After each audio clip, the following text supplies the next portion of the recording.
गोपियों का जो श्री कृष्ण के प्रति प्रेम है वह विशुद्धतम प्रेम है। प्रेम विशुद्धतम प्रेम है। कितना विशुद्धतम प्रेम है, विचार करने की बात है। श्री कृष्ण मथुरा चले गए तो क्या गोकुल से, वृंदावन से मथुरा दूर था? बोलिए, क्या गोपी मथुरा दर्शन करने नहीं जा सकती? अरे कम से कम एकादशी का नियम बना लेती, अमावस्या पूर्णिमासी का नियम बना लेती, अथवा ठाकुर जी ही नियम बना लेते कि सप्ताह में एक दिन आ जाएंगे। उनके पास तो सब सुविधा भी थी। आज भी वृंदावन से मथुरा दिन में पैदल 4-5 बार आया जाया जा सकता है। 3-4 बार व्यक्ति आना जाना पैदल कर सकता है, 3-4 बार।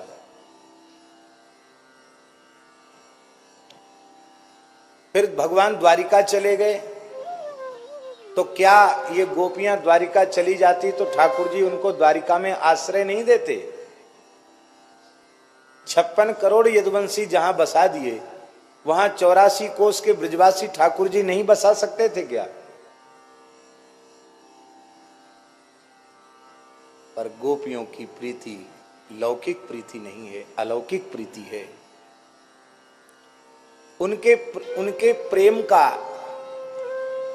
तत्व यही है, रहस्य यही है कि गोपी में आत्म सुख की भावना का, स्वसुख की भावना का लेश भी नहीं है।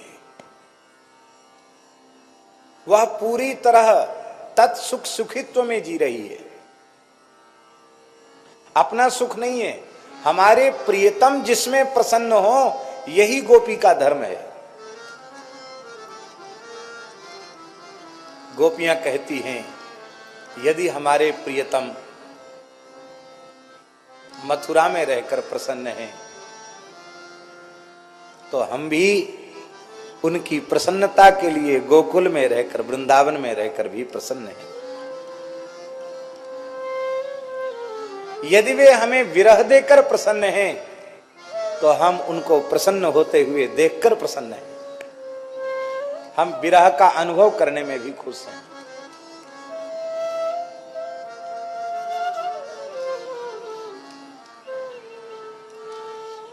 जब भगवान अक्रूर जी के साथ मथुरा जा रहे थे, गोपियों ने श्री कृष्ण का रथ रोक लिया।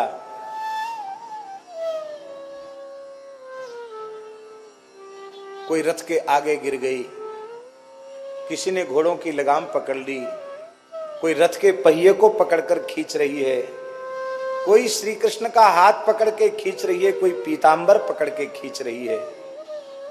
आर्तनाद हो रहा है, करुण क्रंदन हो रहा है, और श्री कृष्ण रथ से उतर के नीचे आए।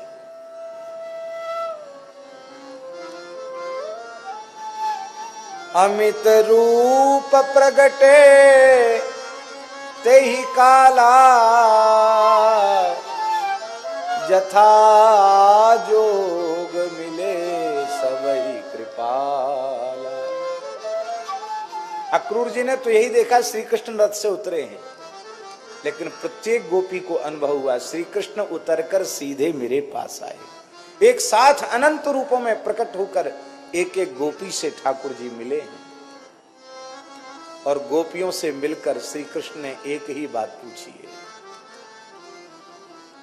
हे गोपियों,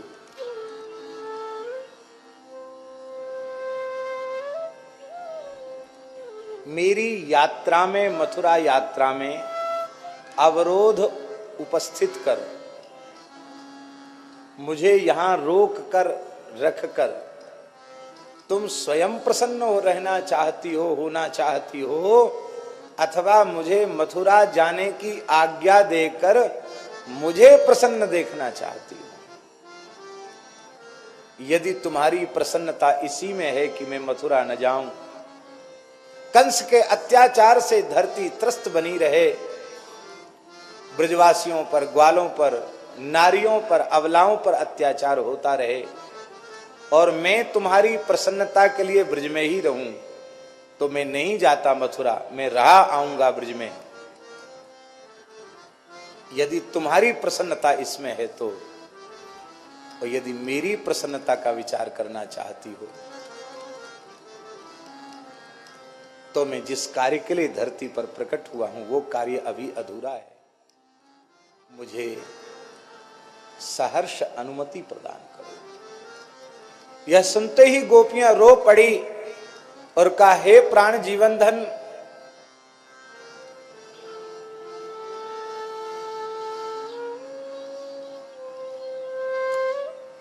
हम करोड़ करोड़ कल्प तक विरह की आग में जलती रहें, हमें स्वीकार है, किंतु एक क्षण के लिए भी आपका प्रसन्नता से खिला हुआ मुखकमल मलिन हो जाए, मुरझा जाए, यह हमें बिल्कुल स्वीकार नहीं है।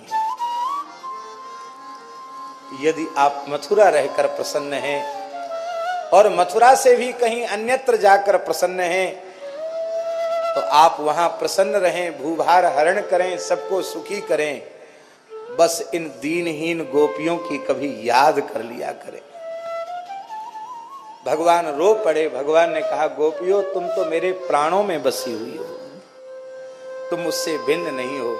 गोपियों ने कहा, बस हमें सब कुछ मिल गया, आपने कह दिया आप सत्य स्वरूप हैं और आपने कह दिया कि तुम तो मेरे हृदय में बसी हो, तुम हमारे प्राणों में बसी हो, बस इससे बड़ी उपलब्धि और क्या होगी।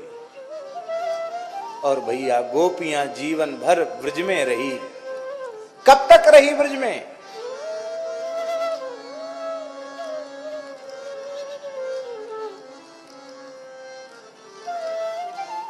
तब तक रही जब तक श्री कृष्ण ने द्वारका लीला का संवरण नहीं किया। जैसे ही गोपियों को यह संदेश मिला कि आज भगवान श्री कृष्ण ने अपनी लीला का संवरण कर लिया है, उन्हें कोई चिता में जाकर नहीं जलना पड़ा। श्री कृष्ण अंतर्धान हो चुके हैं, ये सुनते ही गोपियों ने अपने देह का विसर्जन तत्काल कर दिया।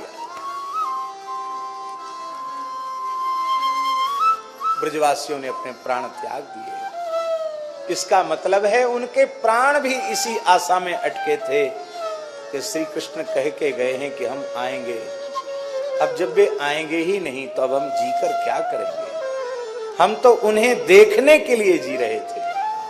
प्रतिदिन सत्संग एवं दर्शन के लिए श्री महाराज जी के ऑफिशियल चैनल को जरूर सब्सक्राइब करें।